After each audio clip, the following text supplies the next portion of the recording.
সকল ভালো আছেন। আজকে এখন কথা কইতাম যে ও মানে ইসরায়েলের কোম্পানি একটা আছে না, যেটা মানে তারা ইয়ে থেকে মানে বানানি হয় যেমন ধরেন কোকা কোলা আর সি আরও যে 7 আপ যেটা আছে কি এটা মানে তারা ইয়েটা কি মানে তারার আন্ডারে ইয়ে হয় বাংলাদেশও আইয়া আইসেইল বাংলাদেশে আইয়া এটা মানে বিক্রি হইয়া তারা মানে লাভবান হয় না। আর আমরা ঠেকা আমরা যেটা খাই খাইয়া এগুলা ঠেকা দেই তারা লাভ ও লাভর টাকা দিয়ে তারা কিন্তু আমরা ফিলিস্তিনি ভাই বোনদের উপরে অত্যাচার করছে, হামলা করছে বুঝছনি।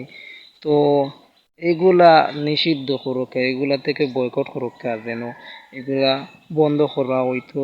এগুলা আমরা বাংলাদেশে চলে না, কিন্তু দেখো ভাই ও জিনিসগুলা তারা দিয়া আর আমরা দেশ থেকে ঠেকাউকা নিয়ে লাভ করিয়া আর ওই তো বহুত দেশ থেকে ঠেকা নিচে নিয়ে লাভ করিয়া বুঝছনি। মানে ও ঠেকা দিয়ে তারা হামলা করতে আমরা তো ঘুরি ফিরি আমরা মুসলমান রক্তর ভাই উপরে ভাই বোনের উপরে বুঝছনি। তো ওগুলা বন্ধ করাইয়া বয়কট করো।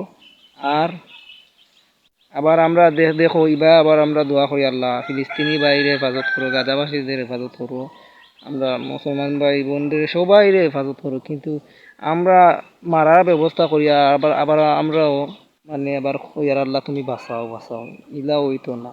আমরা সব এক হই আর একটা নিষিদ্ধ করি, বয়কট করি।